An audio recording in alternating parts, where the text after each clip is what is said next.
The moon rules the sign Cancer. Okay. So, yeah, the moon is associated with the mother, whereas the sun is more so associated with the father. So, the moon is feminine, the sun is masculine.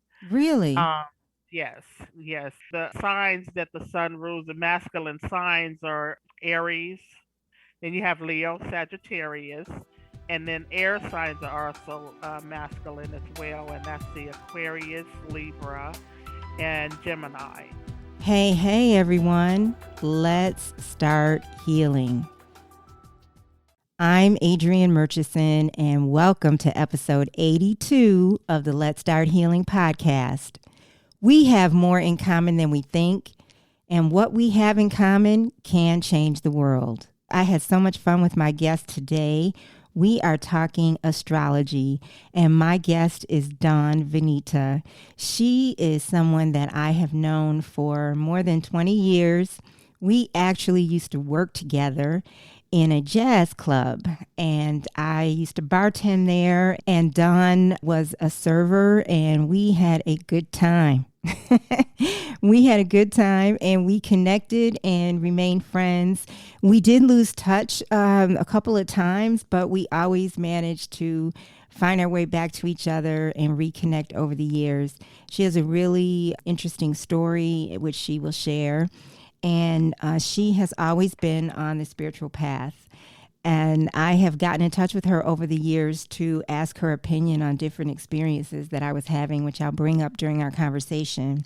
And something that came up during our talk was retrograde. We are in the month of April. We were talking about what is the next retrograde that is coming about. And she mentioned that she thought Pluto was going to go retrograde on April 29th. That happens to be my birthday. And we weren't sure, but I was trying to resist that being the truth. But she was right. Anything going retrograde on my birthday, at least let's make it the next day. And so it turns out that Pluto is going retrograde on the 29th, and Mercury goes retrograde on May 10th. And then Dawn has told me since our conversation that there is a full moon eclipse on April 30th. So there's so much going on. I wrote down something that she said of the full moon eclipse on the 30th. She said the eclipse is in Libra. And she said, whatever is not serving you for your highest and best good gets eclipsed out of your life, as it is a good thing, she was saying. So she said that there's just so much going on. I also found something about Pluto. I find Pluto fascinating. Anything that is not Saturn, I find fascinating because Saturn is a sign of structure. So Pluto, as Dawn will share, is a sign of power and transformation. So I found something about the effects of Pluto retrograde for different categories of signs. So for Aries, Libra, Cancer, and Capricorn, I found on astrology.com, those signs will be the most affected by Pluto retrograde. They are being asked to evolve past triangular situations and emotional hangups that keep them from moving forward into interpersonal relationships. If they are open to change, then this transit may not be as hard. And retrograde is when a planet appears to be moving backwards. And it is a time of reflection. And Dawn goes into Pluto and how it is a planet of transformation, and retrograde as being a time for us to really reflect on different aspects of our lives. The signs of Gemini, Virgo, Sagittarius, and Pisces are at the mid-level for the energetic effects of Pluto retrograde. This is what it says on astrology.com. These signs will have to do the work that's needed to heal their hearts and try to let go of the past, which may prove to be more challenging than they thought it would be. The signs of Taurus, Leo, Scorpio, and Aquarius will feel the power of Pluto's moonwalk, but not as intensely as the other signs. I like that because I'm a Taurus, and less agita, the better. It says of Pluto retrograde for these signs, they're working on ways to express their innermost sentiments and stand up to themselves in a calm manner. All right, then. And so the way that retrograde affects us, as Dawn will explain, is where this falls in the particular house on our astrological chart. And so the house is associated with different traits in our life. So she will go into that, and we'll go into why astrology is significant. Some people don't believe in astrology. I find that more and more people are gravitating towards astrology and what it represents and the energy of the planets. So I always love talking about this topic. Before we get started, please subscribe to the podcast. Let me know what you think about it on social media or through email. We are on traditional platforms that includes Spotify, Apple Podcasts, iHeartRadio, and YouTube. So let's get started. Let's meet Dawn and let's start healing. Welcome, Dawn. Hey, Adrian, it's good to see you. It's great to see you. And this is long overdue. So thank you so much for being here. Yes, it's my pleasure. And you've been trying to get me on here for a good while now. So I have finally arrived. And I'm excited to talk about your spiritual path and your spirituality because you know what? It occurred to me, even though we've known each other for years, we used to work together and we used to talk about different things, you know, about what you were into spiritually, what my path was spiritually. You were along this spiritual path way before I met you. Yes, so I became interested or intrigued by spirituality and metaphysics back in 1997.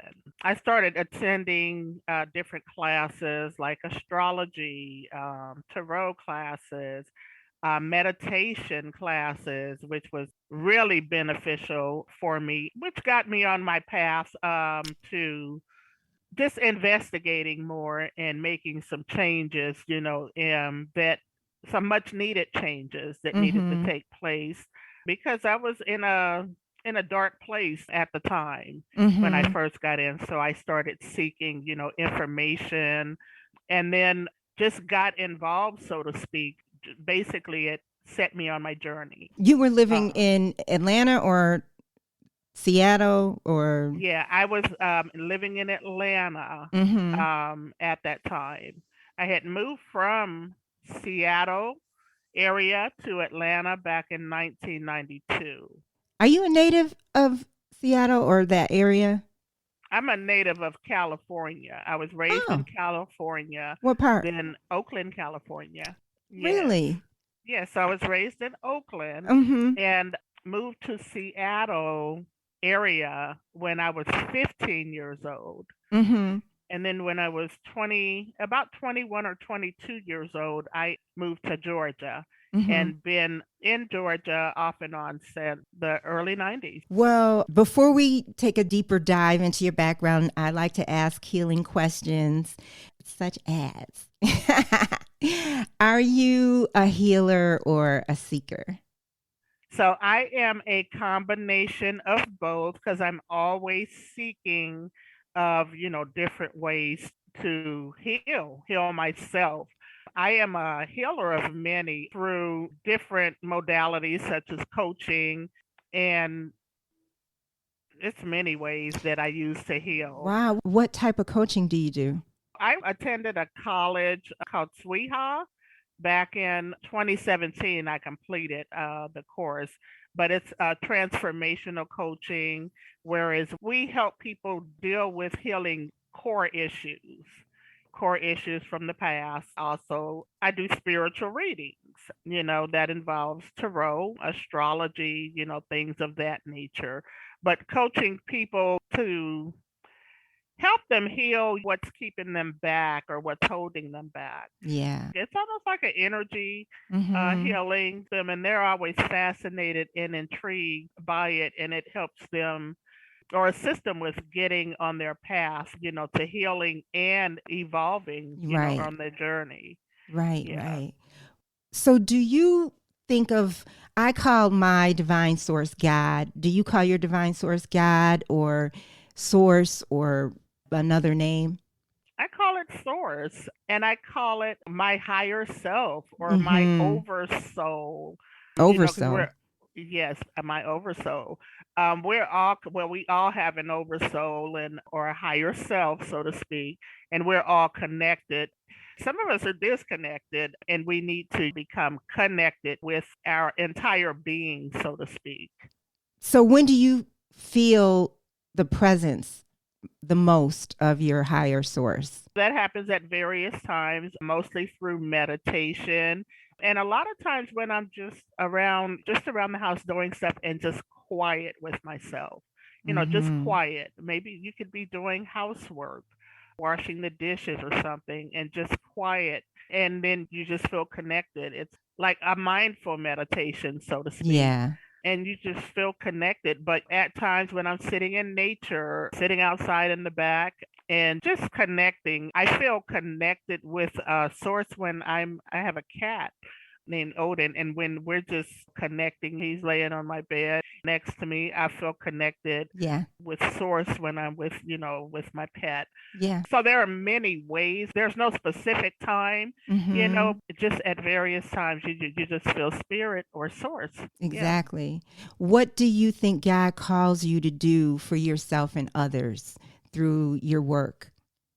Just heal. Just heal and let go of whatever's holding you down, whether it's things from the past, and forgiving yourself, for Yeah. things of the past is a big one for me, Mm-hmm. because I beat up on myself quite a bit, about things that I should have done different. But, I'm always guided to let it go. And I encourage other people, to let those things go because in this moment of now, it no longer matters. Right, right. Have you ever heard of something called radical forgiveness? Yeah, absolutely. So, I have the book Colon yeah, Tipping. yeah. Talk about Yes. that a little bit. So, from what I remember reading the Mm-hmm. book and just getting into the energy of it, is that none of the stuff from the past really matters.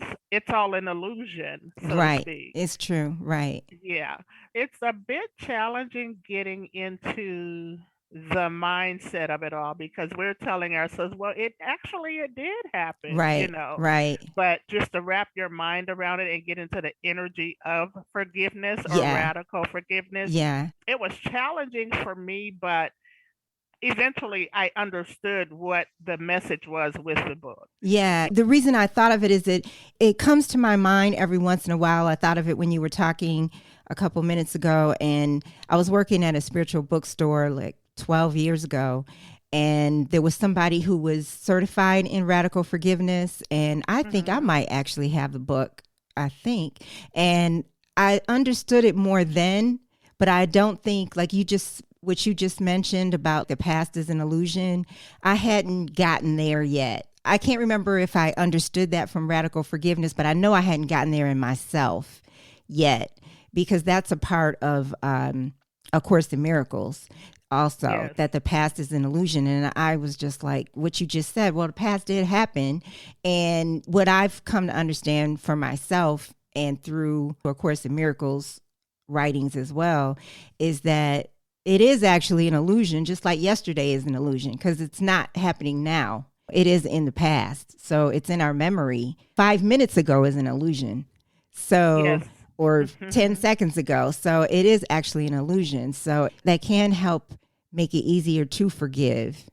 And what I take from that also is that what's not an illusion is love. Even if it was yesterday or 10 years ago, that love is present. Yes, that is. And love is the highest, most powerful energy of all. Mm-hmm. At the end of the day and at the end of everything, that love Right. prevails. Love prevails. So, Yeah.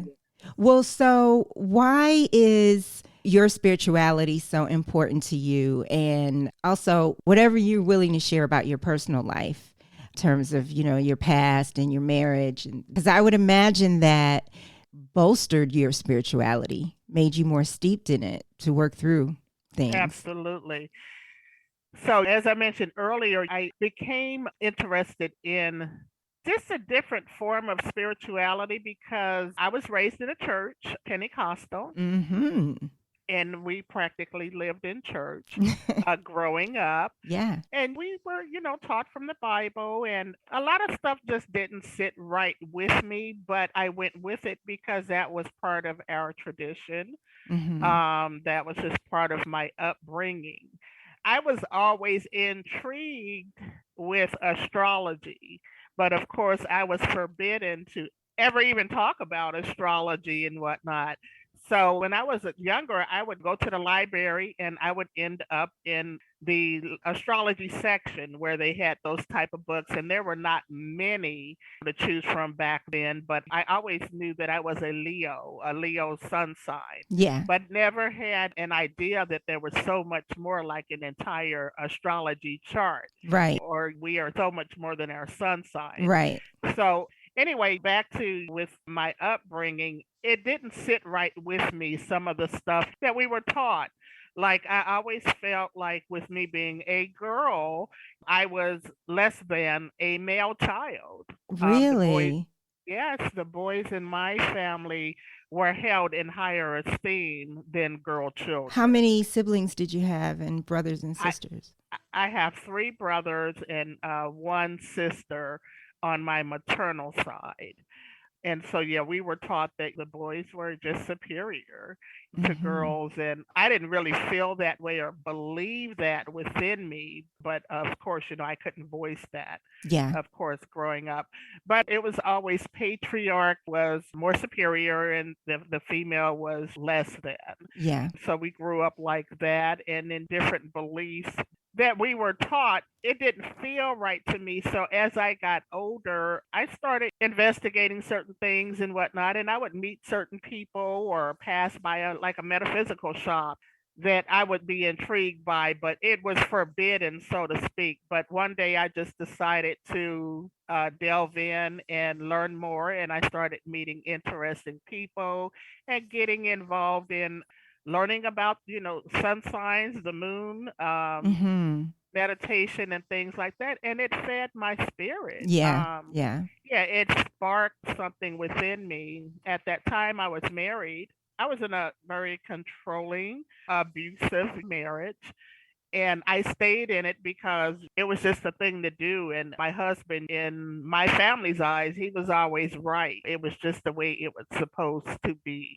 Was it physical abuse or It was emotional, Yes, or it was both? physical abuse. It was emotional. It was every kind of abuse you could imagine. My ex-husband, he was from Mississippi. It was just different. It was, the way it was supposed to be, and I was just supposed to accept it. I started getting sick after I had my last child. Me and my ex-husband have four children together, two boys and two girls together. And after I had my last child, I started getting sick. Well, I came to realize later it was really from the treatment and, what I was going through. It was Mm-hmm. more so energetic, and it was part of my awakening. And so I started venturing out, doing different things and connecting with women that were on the spiritual path. My ex-husband, he couldn't take it. Really? Mm-hmm. Yeah, he wanted me to leave it all alone, leave my friends and friendships alone and all of that. Mm-hmm. Of course, I resisted and continued on my path, and ultimately the marriage ended. Mm-hmm. No, I stayed on path with my spirituality, and Yeah. That was hard. And when we met, I feel like you said 4 kids. yes, but I Yeah. have five. Yeah, I was gonna say I Uh, feel like you have 5 kids. Yeah. Yeah, I have five. Yeah. My oldest, Dante, is not from my marriage. Okay. Hmm. Yeah, because I mean, when we met, I think you were separated at that time, and Yes. that's not easy. A young woman with 5 kids, and you're on the Yes, spiritual path. Yeah, it was a huge challenge. I went through a lot. I learned a lot, but I went through an awful lot. Ultimately, I ended up leaving Georgia and going back to Washington State for 5 years. And then I came back to Georgia. Wow. So when I left Georgia and went back to Washington, I went back to finish some education Mm-hmm. because my ex-husband, he was against me educating myself. So I went Mm, back to school. I got my GED, then I got some other certifications and things that's like that. amazing. Then after that, I accomplished a few things. I had landed a really good job out there with the state of Washington. And then when I felt like I've done all I needed to do in Washington, I came back to Georgia. Hmm. And for whatever reason, Washington was good for me completing education, but I never could really connect with people that were on the same path as I was. Yeah. Yeah. So that's what made me come back here. And then once I came back here, eventually I ended up going to, I mentioned earlier, metaphysical school. And that really did open me even more so. Yeah. And I'm still learning a lot of stuff. I'm still learning about life and manifesting the life that you want and things like that. I'm learning, I'm going through the trials and errors of Yeah. that as well, and just learning. And you never learn it all, so Right. to speak. Right. And you're always on a journey. Mm-hmm. It's something, your gifts, I'm remembering you with the tarot cards when we were at Cafe 290. And I remember I would pester you all the time and ask you to, and you did not want to do my readings. And I would say, please, Dawn. And I would ask you if I was going to have kids. When am I going to have kids? When am I going to have kids? And you said, Adrian, you might not have kids. I'm not seeing kids. You might not have kids. And then it was like, I just couldn't accept it. And I asked you to do it again. And to appease me, you said that you saw me having one child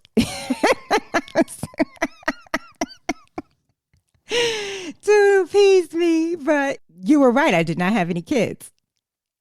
Right. Yeah, so these days with the cards, and I still do tarot cards often with different clients and friends.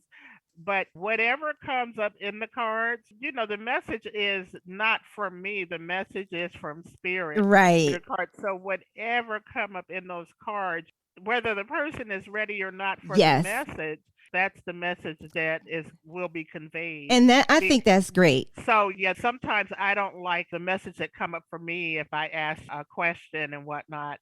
So I'll try to do the cards different to see if I'll receive a different message. Uh-huh. And it's a no go. Yeah. So I've just learned, because the message that you receive is for your highest and best good at that time. Mm-hmm. And the messages that come through is based on the energy of what's Right. going on at that time. The energy can shift if you change something within what's going on in your Right. environment and Right. things of that nature. But yeah, whatever message comes through, Yeah. and I do not remember, remember You don't your remember that?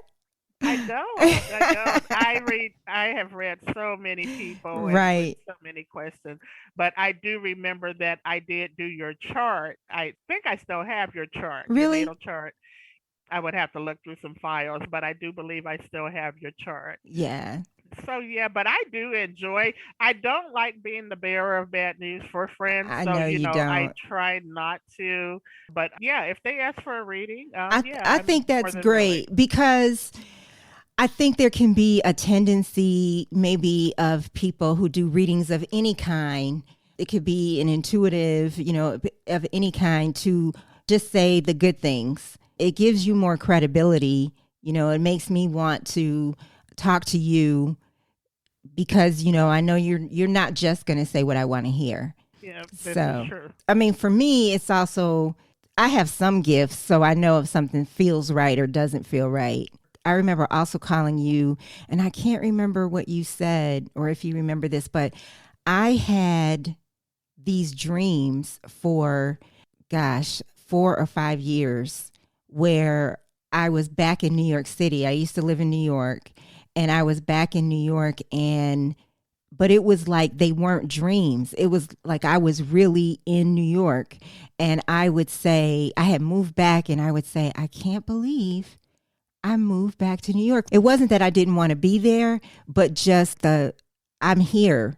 Like I went through the whole process of what it takes to move from Atlanta to New York City to return. Wow. And I'm actually here, like I'm on the corner, I'm at a newsstand. And it was so disturbing because it wasn't a dream. It was so real.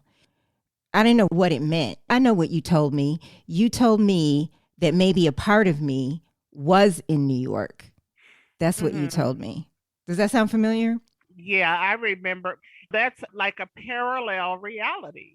There are parts of us that's parallel to this.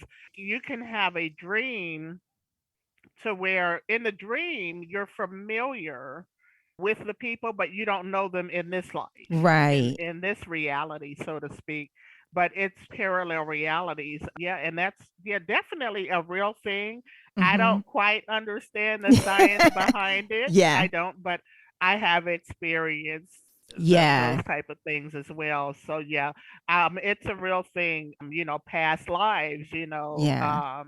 That's a real thing, and I don't understand all of that either, but I do know that it's real, Yeah. Yeah. yeah, but yeah, Wow. definitely a parallel reality, Mm-hmm. yeah, and you just became aware of it.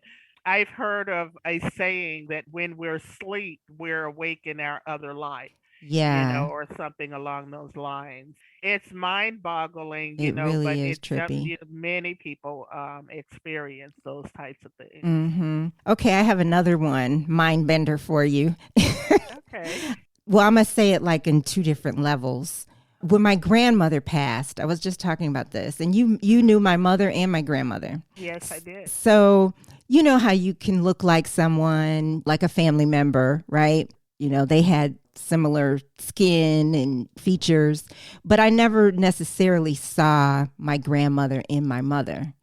And after my grandmother passed, several months later, I would actually see my grandmother in my mother. Like I felt like I was seeing my grandmother's spirit. I was just telling my nephew the other day, I felt like I was saying to myself, Grandma just went and set up some space in mom right now.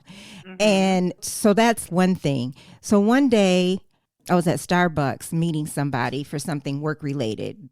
And somebody I didn't know was a young woman. She was in her 20s. And, it was like maybe a 30-minute meeting or something like that. And I'm saying, you're going to laugh at this in a second, where I'm going. So I'm saying, why do I know her? Why do I know her? Okay. Now, this is a young white woman, maybe 26 years old. Okay. Why do I know her? I know her because I know her spirit. I'm looking at her Mhm. and I'm looking at her spirit. Her spirit was a friend of mine, Ed Best. You remember Ed? I remember Ed. So Yes. that's who that was. Like I was like, oh my God. And so for, people listening, I'm looking at her, and her spirit for me, not that she talked like him or anything. It was just a spirit, was Ed, who at the time was in his 40s. He's black, tall. They don't look anything alike. Isn't that Right. bizarre? Yeah, it's almost like, and I'm not quite sure how to explain that familiar soul connection. Now, is Ed still alive? Oh yeah. Okay, so Happily you just married with a family. Absolutely. okay, Yeah. okay, yeah, okay, good old Ed. living a wonderful life as far as I know. Good, good. Yeah, he used to sit at the bar all the time. I remember. Yeah. Yeah. Yeah. So I really don't have an answer for that familiar spirit. You felt like you met them before, or you know them. Have you heard of that before? I've heard of it, yeah, but just never investigated or really thought or pondered what the meaning is behind For me, it really spoke to, I believe that we're all one. It's it. just our bodies that separate us. That spoke to that for me, that we Yes. are actually all one. And so I saw an aspect of him in this young woman. Yeah, well, Yeah. yeah, in the grand scheme of things, we are all connected. Sometimes we don't want to be connected to certain folks, but Yeah. yeah, in a grand scheme, we are all Mhm. connected, part of this big quilt, Yeah. That's beautiful. Yeah. Talk about astrology a little bit. Everyone doesn't understand that we have, an ascendant and a descendant and a moon, and those are the basics that I know. I think there's might be even more than that, but speak to astrology and just your knowledge of it and Okay. expertise. So everyone that's born has a natal chart. And basically, astrology or your natal chart is a snapshot of all of the planets where they were at the time you were born. And the city, So, bringing the city and yes, everything. so yeah, the city, you need the place of birth and the time of birth and date of birth. And that's how your chart is set up. But it's a snapshot of the day and time and place you were born. So we all know, a lot of us are familiar with their sun sign, but we have a whole chart with planetary placements. We have the sun sign, which is of course the most important. Then we have our moon sign. We have a rising sign. The rising sign is the planet that was, or the sign that was rising at the time of your birth. For Stop there for 1 second, or maybe you were about to explain it. The reason that's confusing is because I would think when you say rising at the time, that would mean that's the following sign. Like say I'm a Taurus, so I might think that might mean Gemini, which comes after Taurus, I think. But that's not the case. It no, means, yeah, go ahead. right. So the sign that's rising is based on your hour of birth, and the rising sign depicts your personality. Mm-hmm. Like who you are and basically how you are as a person. It can show or depict how you look as a person, what's most important to you, and just how you are or show up in the world as a person. Our rising sign is how we show up more so. And it makes a lot of Um, sense when people mhm, when they learn their rising sign. It makes a lot mhm. of sense to them. Right, Mm-hmm. right. For instance, I'm a Leo, and Leos usually are depicted as big egos Right. and just Yep. really big Yep. personalities. But I have a Taurus rising, so I'm Oh. a very grounded Leo. So Yeah. I know Leos very well. And you're the only Leo that I've met that is so chill and not what you just described. Yeah. Right, right. Yeah, I don't like really being out in the forefront. I do not like a lot of attention. I'm really introverted and I like to be in the background, you Wow. know. I'm a Taurus and a rising Libra. Okay, Mm-hmm. okay. Yep. Yes, yes. You as a Taurus and whatnot, you always kept me. I don't. You always viewed me in a different way than other people did, and you always kept me grounded Mm-hmm. too. When we worked at cafe. Back to the chart, we have a moon sign, Mm-hmm. and our moon is how we handle things emotionally. I have a Scorpio moon. So I'm very much to myself and a deep thinker and a deep healer. It Mm-hmm. has to do a lot with deep healing. The moon sign, is that related to mothers or maternal or something like that? The moon rules the sign Cancer. Okay. So yeah, the moon is associated with the mother, whereas the sun is more so associated with the father. So the moon is feminine, the sun is masculine. Really? Um, yes, yes. The signs that the sun rules, the masculine signs are Aries. Then you have Leo, Sagittarius, and then air signs are also masculine as well, and that's the Aquarius, Libra, and Gemini. And then Mm-hmm. the feminine signs are Earth and water signs.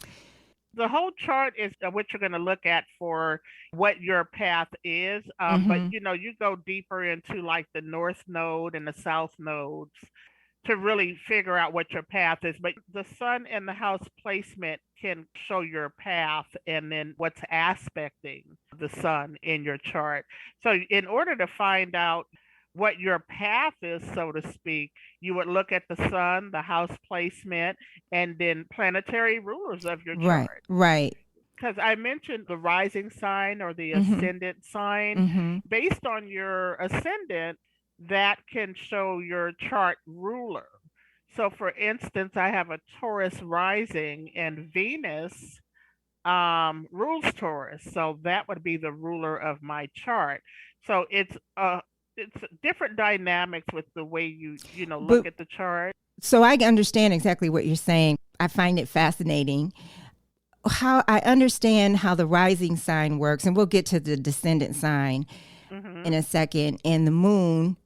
And so for you, say for Leo, so you understand the Taurus side of you, the rising sign of you. What does Leo represent for you, for example? You know, you being a Leo sun sign. I mean, I see the Taurus in me, and I Hmm. also see the Libra in me. Does the sun sign represent your foundation, or what does the sun sign represent? You can say foundation, but the sun sign is basically how you shine in the world. I don't really It's a tough question. know how to explain that Yeah. right now. Because Your sun sign, how you shine in the world. And it's really not how people see you because that's the rising sign, right, when maybe it's people first how meet. maybe it's how I'm trying to relate it to myself. Maybe it's how I'm Hmm. you're driven. Like maybe I'm driven as my nature as a Taurus might drive me, but people see me as the Libra. Like they see more aspects of the Libra in me rather than what's underneath in terms of, that Taurus side of me. Right. And, well, Libra and Taurus are both ruled by Venus. Mm-hmm. So they would see the Venetian qualities of you because you have both of those areas ruled by Venus. Mm-hmm. But with the sun, yeah, I'm just not sure how to answer that right now. Yeah. Nothing is really coming to me with and that. and so what about the descendant sign, and what's your descendant, and what does that represent? So my descendant is Scorpio and And your rising is Taurus. And okay, Taurus. you must have said that already. Your descendant is Scorpio. Yeah, Go ahead. yeah, because Taurus and your descendant is always the opposite sign of your ascendant. So mine is Scorpio, Ah. and the descendant is the relationships that you have with others. That's the seventh house, and whatever's on the cusp of Oh. that house, that's the your relationships. Really? Hmm. Okay. My descendant is Aries. Yeah, because it's opposite of Libra. Yes. Yeah, and I get Yeah. along with Aries very well. My dad was an Aries. Oh, okay. Yeah. Okay. That area is about your marriages, your partnerships, and how Wow. you relate to other people. That's what that house is about, or the descendant. Yes. Fascinating. Mhm. Fascinating. So the moon has been confusing to me because my moon is a Leo, and you being a Leo might be able to give me Huh. clarity because I don't feel like emotionally I'm like a Leo. I understand Leos very, very, very well, but I don't think I'm like a Leo emotionally at all. So I'm trying to understand that. Okay. So Leo moon, I've heard a lot of astrologers say that the Leo moon placement, it can be a challenging placement because a lot of them come off as domineering with a very Mm. strong personality, Mm-hmm. and a lot of people can be intimidated, Oh, and you can have very strong emotions. matter of fact, yeah. Yeah, Mm-hmm. yeah. So a lot of astrologers have said that, Okay. with Leo moon placement, you're just very, just a lot of people are That intimidated, makes sense. I bet and they my, misread, yeah. can tend to misread that. Hmm. What you just said, that makes sense. I can hear my nephew right now saying, yeah, yeah, that's you. Because he thinks I just don't let up sometime when I have a thought. So I do a lot of charts, and have done a lot of charts, and I'm still learning a lot about me Yeah. with my chart. I study my children's charts and look at their planetary transits Mm-hmm. that's coming up, like what planets are currently transiting through their charts or hitting any personal planet. My kids, especially a daughter of mine, she'll call and be like, "Well, Mom, what transits am I having right now?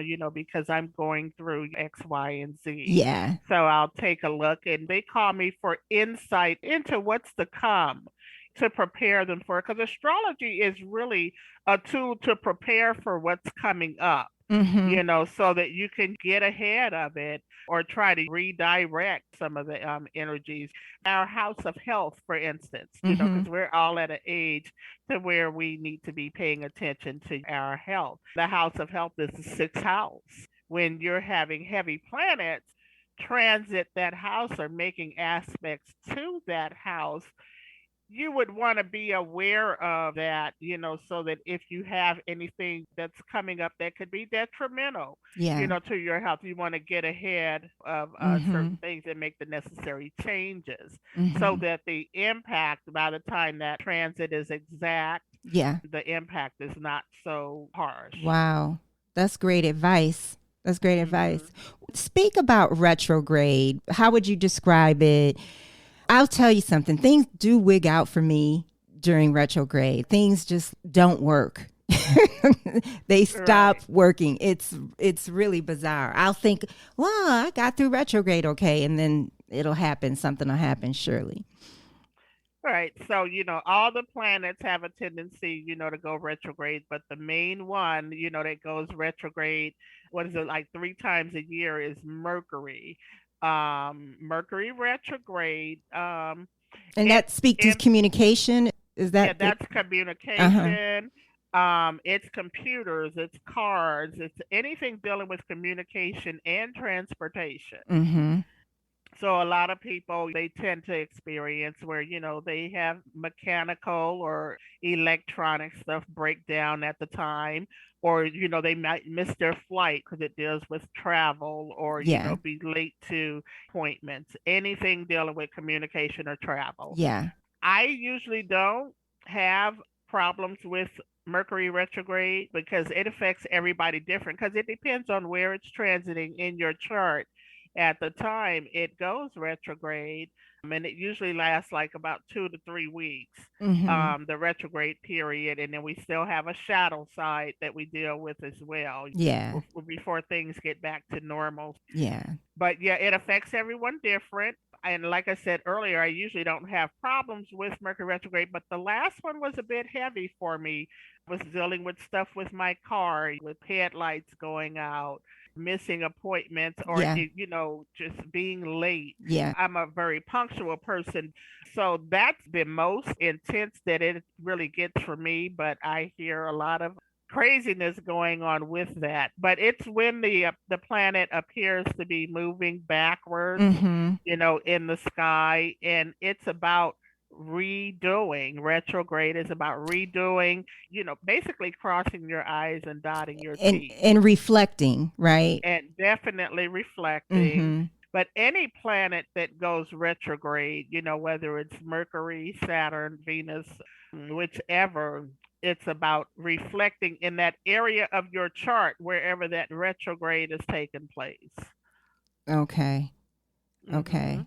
So you have to be able to read a chart or talk to somebody who can read your chart to let you know. Yeah, Mm-hmm. yeah, let you know exactly Yeah. where that retrograde is taking place. I know that we have a retrograde coming up at the end of this month. I believe it's on the 29th of this It month. might be on the 30th. Not that I would know, but just in Hmm. reading some astrologer stuff, they keep Hmm. mentioning the 30th. But Okay. I can't even remember what they said. I hope it's not the Yeah. 29th. Yeah. Yeah. I'm not sure exactly when, but I'm thinking the 29th. Because, and a lot of astrologers are talking about the 30th is because we have not had a planet retrograde since what, January? Since Hmm. the end of January, all planets have been direct in direct motion. So when the 30th hit, after of course the 29th is when, we're dealing with Mercury or Pluto. It could be Pluto, but one of those planets go retrograde on the 29th. Now, is Pluto a planet of money or something? I don't know. That's coming to my mind. Is that Pluto right? is power, and yeah, it is associated with money, more so other people's money. But Pluto is transformation. It rules sex, death, regeneration, Mm-hmm. transformative things. It is power, it is money, and, things of that nature as What well. would it mean if, I mean, we don't know for sure, but if that was going retrograde, what would that mean? That's dealing with transformation, things that need to transform. Pluto is a type of energy that it forces you to let go. It breaks down old structures, it breaks down old situations. And Pluto is the type of planet that will take something away but replace it with Yeah. something better or that's needed or for your highest and best good. When you said it depends when there's a retrograde, how you're affected depends on where it appears in your chart. You're referring Hmm. to the house, right? Is that what Yeah, you? in your Yeah. house, in the Yeah. house. So the houses represent, for lack of better words for me, like aspects of your life, right? And so, Yeah, or different rooms. So, like, Pluto is currently in Capricorn. So, whatever house you have Capricorn placed on the cusp, that's the house that it'll be transiting. why do you say the cusp? The cusp is because on the cusp is where you have the signs Mm-hmm. in your chart. Like, for instance, your first house would be Libra, right? Mm-hmm. Because you have Libra rising. Mm-hmm. And then the cusp of your second house would be Scorpio. Okay. And then your third house, it would be Sag. And Mm-hmm. then your fourth house is Capricorn. So Pluto will be transiting your fourth house. Wow. And what's the fourth house represent? The fourth house is home. It could be time for a change for moving. Mm-hmm. Mm-hmm. Your it could be your fourth house is your living situation. It's home. The fourth house is, our foundations. Right. The fourth house also rules mother. It rules ancestors, when you're getting into the deeper part No of kidding. stuff like that. It could be some, stuff that transform along the lines of what that house deals with that you could be going through, or it's Mm-hmm. preparing you for that. Pluto is a very slow moving planet. And Mm-hmm. when Pluto goes retrograde, Pluto, can stay retrograde for like 5 months. Ugh. Yeah. Actually, that doesn't bother me. I don't like Saturn. I do not like that planet. Most people don't, but Saturn is a necessary, is the taskmaster. And I've had some very challenging times with Saturn. Yes. Saturn basically puts you through what you need to go through so that you can grow. Yeah. So Saturn is a necessary, and I don't want to say a necessary evil, but it's necessary in our life because it helps us reach our goals, Mm-hmm. um by putting us through what we need to Right. Right. be going through, or help us pay attention, bring into focus Right. what we need to be paying attention to. So over the last 2 years, I've kind of started looking at Saturn different and becoming more appreciative of that. I think that's wise. I need to do that. I need to do that. So I want to talk just a little about the moon and just energy. Like energy is so real, and Hmm. I love the moon. It's something to me that you said that's feminine, and the sun Hmm. is masculine. Some people think astrology is fluky or kooky or something like that, but the moon is real energy. The moon affects the tide of the ocean. Right, And I right. just learned, I don't know much about it. I just happened to see a little tidbit in the news that the moon determines Easter. I didn't know that. I didn't Yes, know that. the cycles of the moon. Before man changed the calendar, the Gregorian calendar, and all Mm-hmm. that. Mm-hmm. Um, farmers use the moon for cycles, Right. to know when to plant and, things like that. So the moon, it takes 28 days for the moon to go through a full cycle. So, Mm-hmm. there are 7 days in the week and 28 days really in real time in a month. So every month really should be only 28 days, Right. yeah, within that month. But the moon changes signs every 2.5 days, sometimes a little sooner, depending, it'll move a little faster. But about every 2.5 days, the moon changes signs. Like right now, the moon is in Leo, which is your Mm. moon sign. So you Mm-hmm. got a little something going on. Ooh. Yeah, you got a little something going on there. Yeah. Yeah. Yeah. So, Wow. yeah, changes signs and whatnot. And I can feel when the moon is changing signs going from, because the moon is, there's a huge contrast from when the moon leaves Gemini and moves into Cancer. You may be feeling more chatty and just that upbeat go energy, with the moon in Gemini. But then when the moon moves into the next sign, Cancer, you might feel more domesticated and just wanting to tune in, wanting to meditate, Yeah. things like that. Yeah. So the moon definitely affects us. I do feel the moon. I love the moon, Mm-hmm. as you do. Yeah. And I do follow the moon signs and the patterns and stuff. I do a lot of rituals. I'm a candle burning lady. Yeah. I base it on the new moons and the full moon. So you like, what do you mean in terms of the candles and the moon and how you burn your candles or? Okay, so every month we have a new moon, Mm-hmm. and that's new energy, a time for manifesting, for planting new seeds. So I use the candles, energetic wise or as a tool to set my intentions Beautiful. for what it is I'm wanting to manifest or what it is I want to bring more in. Mm. And it depends on what sign the moon is in as well. Like we have a new moon coming up at the end of this month, and that's going to be in Taurus. So, all things that Taurus rule. Taurus is about your values. It's about security. It's a money sign. Mm-hmm. With me having Taurus rising, that energy is compatible with my energy. So, I'm definitely using that energy to bring in more abundance. Yeah. Every month, I'm looking for a way to set my intentions and to bring in, Yeah. more of what I want. Yeah.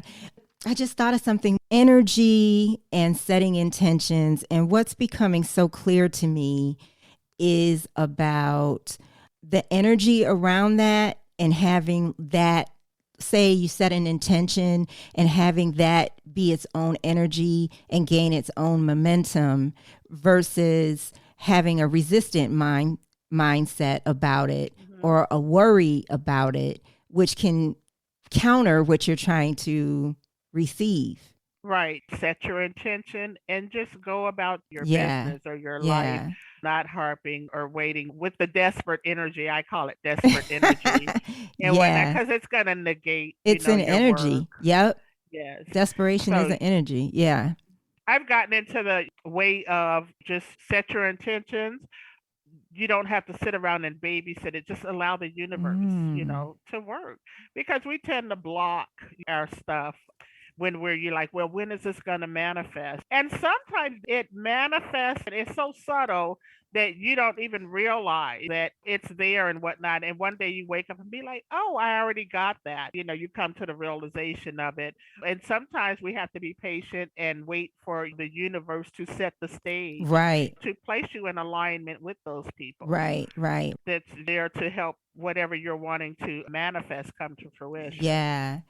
2014, I had lost my job and my one of my two brothers passed away at the same time. So I'm grieving and I don't have a lot of energy to look for work. And I had talked to an astrologer I had gotten because my birthday was coming up and I had gotten a reading and he was telling me about some opportunities that were going to come my way because I'm worrying. On one hand, I'm worrying, I got to have some income and but I don't have any energy to go out and really put a lot of effort into looking for income. And so he was telling me that in another month or so that I was going to start having these opportunities, these freelance opportunities coming in. And it actually happened. I got a call, and then I got another call, and I could feel after the very first call, I'm feeling the energy. I could feel the energy just like building and building and building. And it was really something, just to feel time move from like one space to another space. You know what I'm Right. saying? Yeah, the shift. The Yeah. shift. Yeah, to feel the Yeah. shift. My point isn't, oh, he was right. He was right. But I felt the momentum of the shift from one Right. space And to yeah, another. and at Yeah. the right and perfect time. We don't know about the timing. We want it right now. What we need manifest during divine timing. Mm-hmm. It's divine timing because, the universe can see the bigger picture better than we can. So certain things need to transpire and certain people need to be set in a specific place in order for the shift to occur or, to happen. Mm-hmm. Exactly. Yeah, Exactly. so I've Exactly. yeah, I've learned to surrender to what Mm-hmm. is, and that's hard. That's a challenge as well, It is. surrendering, Mm-hmm. to what is. But, as time go on and the older I get, I'm learning to surrender. And, I have a plan to move to Arizona. And I've been planning this for a while, that Sedona or where? no, I want to be more in the Phoenix Tempe area Mm-hmm. because I had mentioned earlier that I attended SWIHA Mm-hmm. and I did get my diploma, but in order to get my degree, I have to actually go to campus. On campus, I do want to complete the degree. And so I'm going to move there, and that's where I plan on settling. And so it's been delayed and delayed, It's gonna happen. I don't doubt that. Yeah, yeah, it's definitely going to happen. And I feel it, I feel it happening, Mm-hmm. where the timing is perfect. Yeah. So I kind of feel like it's going to happen probably in the fall of this year. Yeah. So we'll see, but waiting on the right and perfect time, which is divine time, to take place. And so, yeah, I've surrendered and it'll happen when it happens. Exactly. And Yeah. it's a big deal when you say that things have to be in place. If it were to happen, say now, it might not be as beneficial as it happening when it's gonna happen. Absolutely. Yeah. Absolutely. Yeah. Yeah. So, I am being patient and looking forward to when it actually does come to be. Well, I appreciate you doing this. I have one more question that I want to ask you that I was inspired by somebody that it wasn't a spiritual conversation. I saw Alex Rodriguez, A-Rod, the former baseball player. I saw Uh-huh. him in an interview that I thought was very spiritual. They weren't talking about spirituality, but he was just talking about his life path and just how he's grown and evolved as a person. And he happened to say that some of the controversial things that he's been through, he has I want to say he said a master's degree in getting back up. Every time he's fallen down, he's been able to get up, and he's got a master's degree in that. He said, I thought about, some of the things I have a master's degree in that vein. So I was just Mm-hmm. wondering, with everything that you've come through, if there's anything you can think of that you have a master's degree in with that sentiment. Okay, that's a good question. So let me just think about that. And yeah, it's funny because I was thinking about just things that I've been through in life. And so, okay, so repeat the question, Adrian. What would you say you have a master's degree in? One of the things I would say I have a master's degree in Mm-hmm. is endurance. If it's something I want or I'm trying to work through, I'm not going to give up. I have a master's degree in perseverance. And I keep going, no matter what happens in my life, I keep going. Perseverance is the story of my life, and that's my master's degree, perseverance. Yes, yes, indeed. Yes, indeed. Well, thank you, Dawn. I love you. Okay. Think you're so awesome. Love you too, Adrian. Thank you for joining us. Remember, you can listen to all of our episodes on traditional podcast platforms. Until next time, let's start healing.